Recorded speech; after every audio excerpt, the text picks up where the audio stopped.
Olá, você vai ver nesta edição do Câmara Rio Notícias. O assassinato da vereadora Marielle Franco completa 3 anos e manifestações pelo país cobram esclarecimento dos mandantes do crime. Câmara do Rio cria a frente suprapartidária para discutir segurança alimentar e agricultura carioca. É necessário e exigência de uma frente parlamentar, qualquer que seja ela, que tenhamos presença de vereadores e vereadoras de todos os partidos. Oxalá tivéssemos uns 51 vereadores assinando, seria ótimo. E a Prefeitura interrompe o calendário de vacinação contra a Covid-19 na cidade. Não saia daí, a gente volta já. 3 anos sem Marielle. A gente começa esta edição do Câmara Rio Notícias com uma reportagem especial sobre o duplo assassinato que comoveu o país. As mortes da vereadora Marielle Franco e do motorista Anderson Gomes aconteceram em março de 2018. Até hoje, muitas perguntas continuam sem resposta. 144 cidades de 13 países vão realizar manifestações online este fim de semana para cobrar o andamento das investigações sobre os mandantes do crime. A reportagem é de Renato Chapot.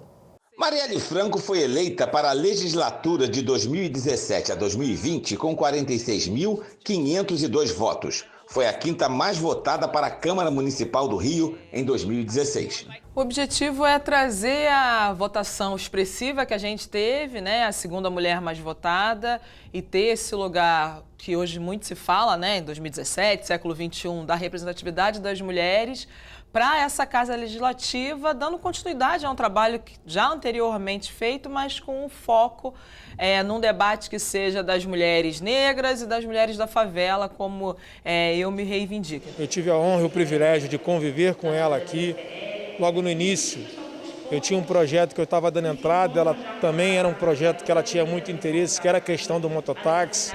Ela que é fruto era uma moradora que nasceu numa comunidade, na comunidade da Maré. Então nós tivemos ali uma parceria, de uma coautoria junto com ela, aprovamos e hoje é uma lei da cidade do Rio de Janeiro. Era uma vereadora que eu tive a oportunidade de aprender muito. Sem dúvida nenhuma, essa casa e a cidade do Rio de Janeiro perdeu uma grande guerreira, uma grande mulher. Marielle Franco foi assassinada no dia 14 de março de 2018, quando voltava de um evento na Lapa. Ela estava acompanhada do motorista Anderson Gomes e de uma assessora que sobreviveu. Por volta das 9h30 da noite, quando o carro passava pela Avenida João Paulo I, no Estácio, os assassinos atiraram contra o veículo. A então vereadora morreu com 4 tiros e o motorista Anderson Gomes foi morto depois de ser atingido por 3 disparos. O crime teve repercussão mundial. No Brasil, a Câmara dos Deputados fez uma sessão solene para homenagear a parlamentar. Uma comissão de deputados foi criada para acompanhar as investigações. No dia seguinte, a Cinelândia foi tomada por uma multidão que protestava em meio à tristeza. No parlamento carioca, o sentimento era de perplexidade e indignação pelo crime e admiração por Marielle Franco. Não foi apenas uma perda para a Câmara Municipal, é uma perda para a cidade, é uma perda para esse país. E ela é vereadora do PSOL. Imagine, eu sou um vereador do DEM, do Democrata, e tenho o maior carinho e apreço, não só pessoal como político, o respeito, a maneira que ela lidava. Então ela era uma pessoa muito especial. Desde o dia do crime, movimentos sociais, amigos e familiares não pararam de fazer manifestações cobrando a prisão dos responsáveis. Em 11 de março de 2019, a Divisão de Homicídios do Rio prendeu o sargento aposentado da PM Rony Lessa e o policial militar Elcio Vieira de Queiroz. De acordo com as investigações, o sargento foi quem atirou. Elcio seria a pessoa que dirigia o carro. Nesta sexta-feira, a Anistia Internacional e o Instituto Marielle Franco reuniram jornalistas para falar sobre o rumo das investigações. A diretora executiva da Anistia Internacional no Brasil disse que pretende entregar um documento com 1 milhão de assinaturas de pessoas de todo o mundo ao Procurador-Geral de Justiça e ao governador do estado do Rio, pedindo explicações. É inadmissível que 3 anos depois a gente ainda não tenha a solução definitiva desse caso, a gente não tenha, por parte das autoridades do Rio de Janeiro e do Brasil, uma comunicação clara de que violências, ameaças e assassinatos de pessoas que lutam por justiça, por liberdade, por direitos, pela dignidade de quem mais precisa, gente como Marielle Franco, a gente não pode aceitar que as autoridades brasileiras não dêem uma resposta clara a essa tentativa de silenciamento. 3 anos é um tempo constrangedor para as autoridades brasileiras que ainda não deram aí, não encontraram a resposta de quem foi o mandante e qual o motivo desse caso que choca o mundo inteiro. Hoje, milhões de pessoas falam o nome da Mari, evocam sua luta, lembram sua trajetória, cobram por justiça para ela e para o Anderson, mas ainda assim as autoridades brasileiras têm aí um verdadeiro atestado de incompetência na resolução contra os defensores de direitos humanos e mulheres, né, e pessoas negras de todo o Brasil. O Brasil não pode ser o país da impunidade para esse tipo de crime. A gente não pode ser visto aí como exemplo de impunidade para esse tipo de crime. O Ministério Público Estadual anunciou nesta sexta-feira a criação de uma força-tarefa para elucidar o caso. A primeira missão foi um acordo com o Facebook, que vai fornecer dados que podem ajudar nas investigações. Nossa posição continua sendo de cobrar, né, que as investigações avancem.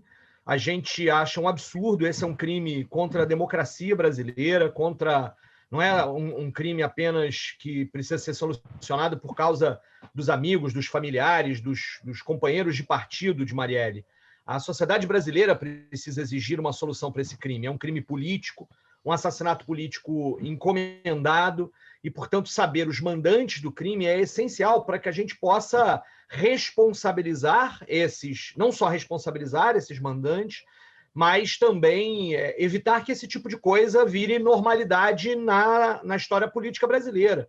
Não é possível que a gente aceite que uma pessoa já seja assassinada por conta de suas ideias, por conta daquilo que defende, né, por conta dos valores que defende. Isso é inadmissível em qualquer democracia. E aí o pessoal segue na luta e na cobrança para que as autoridades avancem com as investigações e consigam desvendar este assassinato tão absurdo, né? Quase 3 anos depois de sua morte, Marielle Franco virou uma espécie de cidadã do mundo. Colônia na Alemanha, Lisboa em Portugal e Fortaleza, aqui no Brasil, são exemplos de cidades que batizaram ruas com o nome da ex-vereadora carioca. Aqui no Rio, a prefeitura discute com a família dela 2 projetos. Um que dá o nome de Marielle a uma rua do Complexo da Maré e outro que batiza uma rua da Lapa. A família vai ter que se decidir, mas estas não são as únicas homenagens. Na Câmara de Vereadores do Rio, Marielle Franco batiza a tribuna do plenário desde o dia 5 de dezembro. O projeto foi das vereadoras Verônica Costa, Rosa Fernandes, Tereza Berger, Luciana Novaes, Vera Lins e Tânia Bastos. Para a gente foi uma grande honra poder, nesta tarde, colocar esta placa para simbolizar e dizer que a boca da Marielle jamais será tampada. Ela merece todas as homenagens, não apenas por isso, mas por tudo que ela representou como mulher, por sua participação na vida pública, na política, pela defesa das mulheres, pela defesa dos menos favorecidos, uma mulher que nasceu numa favela, deu a volta por cima, uma grande mulher. Em Paris, Marielle Franco dá nome a um jardim suspenso inaugurado em setembro de 2019. O jardim tem 2.600 metros quadrados e fica próximo a uma das principais estações de trem da capital francesa. No próximo domingo, Buenos Aires também vai homenagear Marielle Franco. A estação Rio de Janeiro, da linha A do metrô da capital argentina, ganhará uma placa permanente citando o assassinato da ex-vereadora. A placa terá um código QR. Através dele, as pessoas poderão acessar a história de Marielle Franco, que vai sendo conhecida em todo o planeta. Cada homenagem é muito valiosa, cada homenagem é muito importante. Essa recentemente, né, feita pela Câmara de Vereadores lá de Buenos Aires, né, que uma placa numa estação de metrô em Buenos Aires, ela essa a mais recente que eu tenho notícia, ela é, sem sombra de dúvida, singela, mas cada homenagem é muito importante, muito decisiva. Como aqui na própria Câmara de Vereadores, né, todo mundo que sobe na tribuna para fazer um discurso, hoje sobe na tribuna Marielle Franco, né? Isso é importante. Essa perspectiva de manter essa memória viva é a forma que a gente tem e que nós, né, de fato, conseguimos de derrotar os assassinos de Marielle. Confira agora o que foi destaque nas sessões plenárias dessa semana no Legislativo Municipal. Os parlamentares aprovaram em primeira discussão o projeto de lei de autoria da vereadora Tereza Berger, que prevê que o Poder Executivo deverá distribuir máscaras faciais para todas as pessoas em situação de rua e abrigos da Prefeitura durante o período da pandemia do novo coronavírus. Aprovado em primeira discussão, o projeto de lei de autoria do vereador Lindbergh Farias, em conjunto com vários vereadores, que autoriza o Poder Executivo a adquirir vacinas contra a Covid-19 se ocorrer oferta insuficiente dos imunizantes pela União. As vacinas precisam ser aprovadas pela Anvisa. O Supremo Tribunal Federal, no dia 23 de fevereiro, autorizou estados e municípios a comprarem diretamente vacinas. Está havendo a construção de um consórcio de prefeituras. O Rio de Janeiro está no meio dessa autorização de consórcio e a gente está dando autorização legislativa para que o Rio faça esse consórcio e compre diretamente vacinas. O que eu acho importante é que esse virou um projeto da Casa. O presidente da Casa, Carlos Caiado, disse, não, vamos colocar isso em pauta. E praticamente todos os vereadores foram coautores. Ou seja, é uma posição da Câmara Municipal se antecipando, autorizando a Prefeitura a comprar diretamente vacinas. Então eu quero ressaltar esse aspecto. Essa foi uma ação conjunta da Câmara Municipal. Aprovado em segunda discussão o projeto de autoria dos vereadores Renato Cinco, Tarcísio Mota e Paulo Pinheiro, que reconhece como de interesse histórico, cultural, desportivo e social para o município do Rio de Janeiro o Estádio Vasco da Gama, conhecido como São Januário.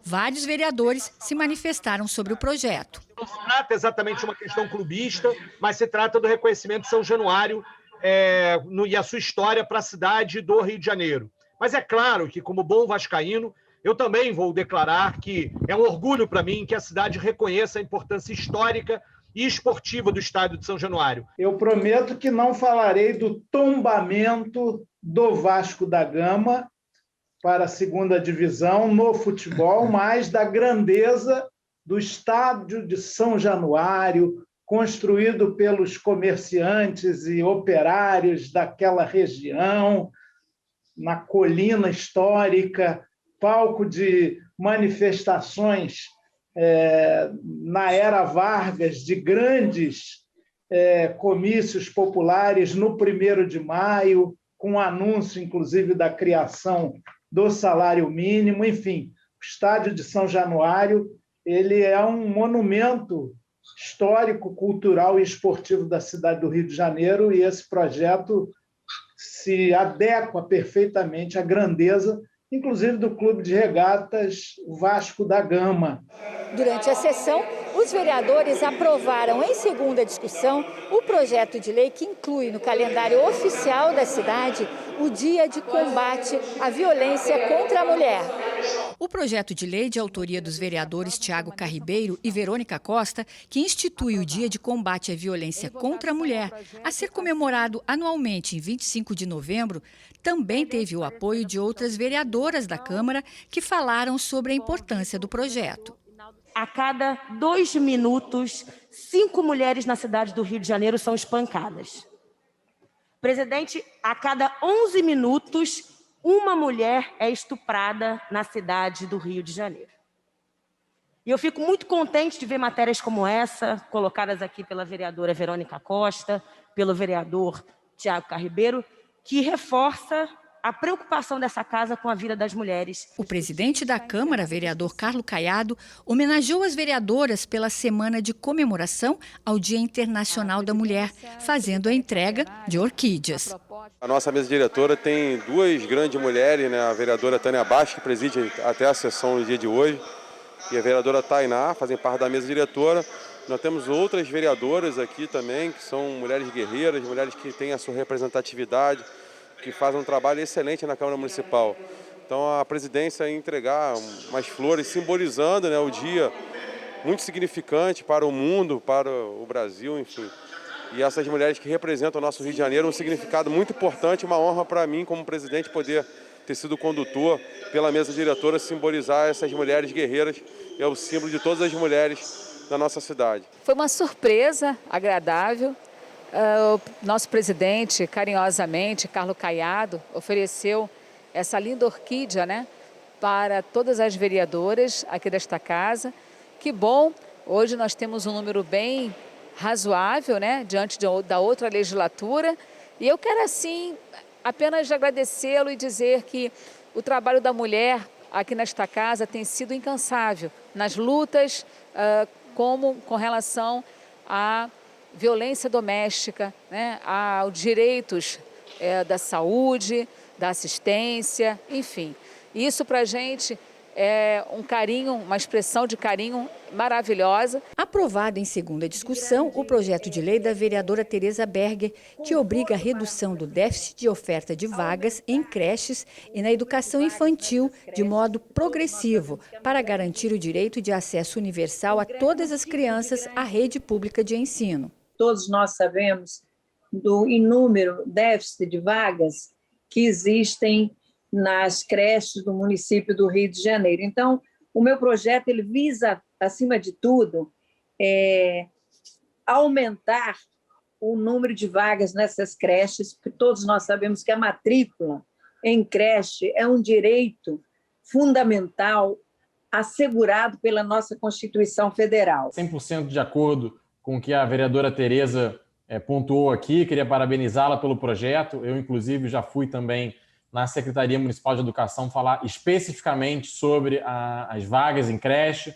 o que se fará com relação a essa fila que é muito grande. Eu, particularmente, defendo que modelos alternativos sejam pensados, expansão das vagas de creche conveniada, associação de mães crecheiras. Tem vários modelos, não tenho apego a nenhuma delas, que tem que ser por A, tem que ser por B. Eu só gostaria que, em breve, a Secretaria pudesse apresentar um cronograma de qual vai ser o caminho para isso. Em segunda discussão, também foi aprovado pelos vereadores o projeto de lei do vereador Paulo Pinheiro, que estabelece atendimento prioritário aos portadores de doenças crônicas, raras e genéticas em repartições públicas e estabelecimentos comerciais privados.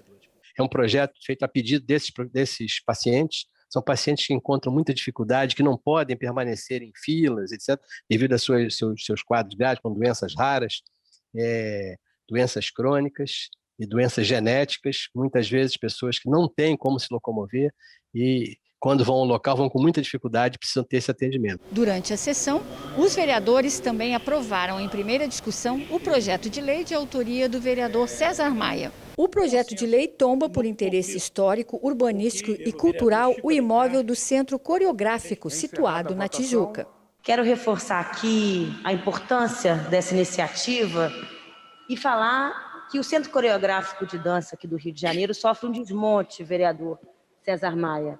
Seu projeto vem num momento muito oportuno de discussão, não só da relevância, mas da importância para a arte, para a cultura e para os produtores culturais aqui da cidade do Rio de Janeiro, principalmente dançarinos, coreógrafos e produtores da dança. O Centro Coreográfico do Rio de Janeiro exerce um papel importantíssimo na cultura da cidade, é um equipamento cultural de primeira grandeza da cidade do Rio de Janeiro e, como disse a vereadora Tainá de Paula, tem sofrido dificuldades e seu projeto ajuda a que a gente dê a importância devida para este equipamento cultural e tudo que tem feito. E você vai ver no próximo bloco. Prefeitura interrompe calendário de vacinação na cidade por falta de doses. Foi aprovada na Câmara do Rio a criação da Frente Parlamentar de Combate à Segurança Alimentar e da Agricultura Carioca. A repórter Mariana Rosada tem os detalhes. A criação da Frente Parlamentar de Segurança Alimentar e da Agricultura Carioca se tornou suprapartidária na Câmara Municipal. 30 vereadores demonstraram interesse em participar do grupo, o que levou a mesa diretora a ter dispensado a apreciação em plenário. A primeira reunião está marcada para o próximo dia 19. O Rio de Janeiro é uma metrópole de quase 7 milhões de pessoas. E as pessoas acham que o Rio não tem agricultura, não tem áreas agricultáveis. Aliás, o plano diretor de 2011, ele diz isso, a cidade é toda urbana.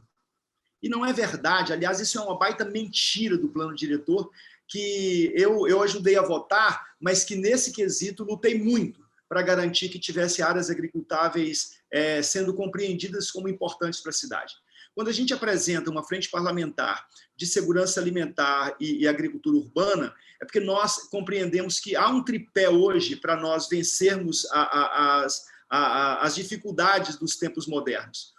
Uma perna desse tripé é a segurança alimentar, é aquilo que a gente chama de comida de verdade, aquilo que a gente chama de alimentação saudável. Então, nós temos a rede de agroecologia do Rio de Janeiro, tem a rede carioca de agroecologia, nós temos produtores de alimentos na região das Vargens, na região de Jacarepaguá, na região de Guaratiba, na região de Santa Cruz, no Guandu do Sena, na região do Mendanha, na Serra da Misericórdia. A gente tem muita área agricultável.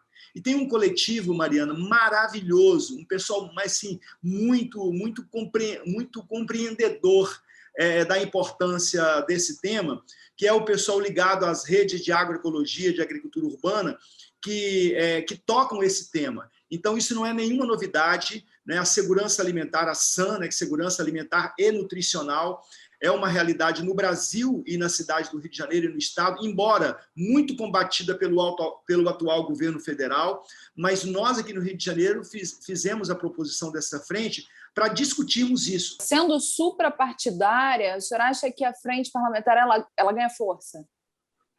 Tem alguns assuntos, né? Tem alguns assuntos que eles não são de esquerda, de direita ou de centro.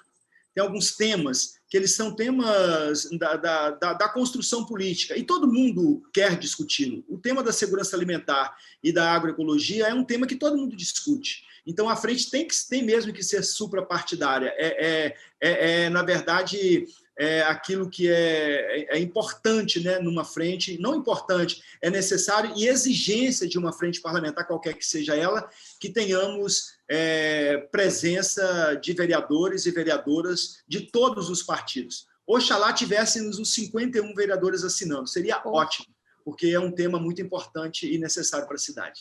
E a cidade do Rio paralisou o calendário de vacinação contra a Covid-19 por falta de doses. A medida pegou muitos cariocas de surpresa. A imunização de idosos com 76 anos ou mais está mantida, mas as pessoas com 75 anos que receberiam a primeira dose nesta sexta-feira terão que esperar. O calendário de vacinação foi interrompido, segundo a Secretaria Municipal de Saúde, por falta de doses. A Prefeitura admitiu que a capital imunizou pessoas de outros municípios e, por isso, a procura nos postos de vacinação foi maior do que o esperado. Foram 42 mil doses aplicadas em residentes de outros municípios. Caxias foi o principal deles, com 5 mil pessoas que migraram para se vacinar no município do Rio de Janeiro. Nova Iguaçu, 4 mil pessoas e Niterói, 3 mil pessoas. E agora a gente precisa replanejar para que a gente possa garantir novamente o aporte de doses e vacinar toda a população de 75 anos na próxima semana. Para conter o avanço do coronavírus no Rio, o governador Cláudio Castro seguiu a prefeitura e anunciou uma série de medidas de restrições. Aproveitamos o decreto da prefeitura, pegamos experiências antigas dos nossos decretos e fizemos uma grande discussão a respeito de um decreto onde ele, dentro da situação que a gente vive hoje, que ainda não é de alarme total, e não tem hoje falta de leito, mas que a gente pudesse sim fazer uma questão protetiva e principalmente preventiva. Eu sou paraibano e eu vim para o Rio de Janeiro porque fui eleito presidente da União Nacional dos Estudantes. E quando eu cheguei no Rio, de cara, a minha vida acontecia aqui na Avenida Rio Branco, na Cinelândia, as passeatas que saíam da Presidente Vargas. Eu lembro em 1992, isso aqui tudo cheio.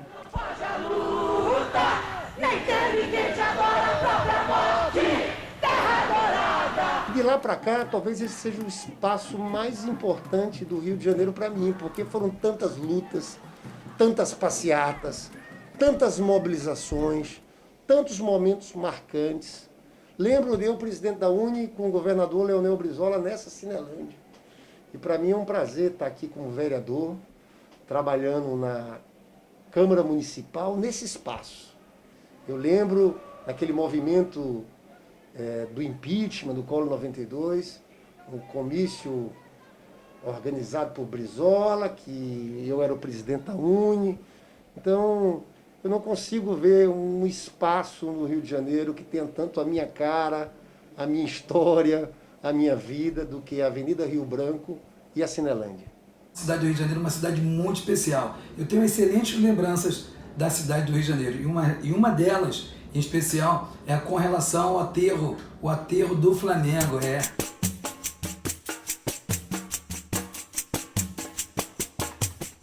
Eu tenho boas lembranças do aterro do Flamengo, por conta da praia do Flamengo. Porque quando eu tinha 13 anos de idade, eu, com 13 anos, o Sérgio, se não me engano, com 12, é um ano mais novo que eu, meu irmão, o Geraldo, meu irmão mais velho, 2 anos mais velho do que eu, e mais 2 amigos, o Luiz, o Mijinho, e mais o Charles, éramos 5 adolescentes jovens que nós saímos lá de Costa Barros com isopor cheio de picolé, né? Pegávamos o trem na estação de Costa Barros, soltávamos ali na Central do Brasil, que é o ponto final ali na Central do Brasil, e vínhamos a pé, andando com isopor nas costas, ou carregando aqui do lado na alça, levando isopor lotado com mais de 300 picolés, andando da Central do Brasil até o aterro do Flamengo, para ficar circulando na areia da praia do Flamengo e vender o nosso picolé. Nós dávamos assim 2 voltas completas, indo e voltando na areia da praia, e a gente conseguia vender todo o picolé, e a gente ficava feliz, muito feliz, satisfeito. A gente vendia o picolé, ganhava um dinheiro, escondíamos o dinheiro, né? E quando todos terminavam, a gente marcava sempre um ponto de encontro na praia, para que cada um que terminasse e a gente parasse ali, que depois a gente curtia a praia um pouquinho, tomava um banho do mar, né? Ali da praia do Flamengo, que naquela época ela ainda estava com condições melhores do que hoje para se tomar banho. Isso me marcou muito, marcou minha vida, minha infância, entendeu? O começo da juventude, justamente ali na praia do Flamengo, do aterro do Flamengo, que a gente também curtia muito o aterro do Flamengo, que é lindo e maravilhoso até hoje. E o Câmara Rio Notícias fica por aqui. Acompanhe nossa programação também nas redes sociais. A Rio TV Câmara está no YouTube, no Facebook, no Instagram e também no Twitter. Obrigada pela companhia. Até a próxima.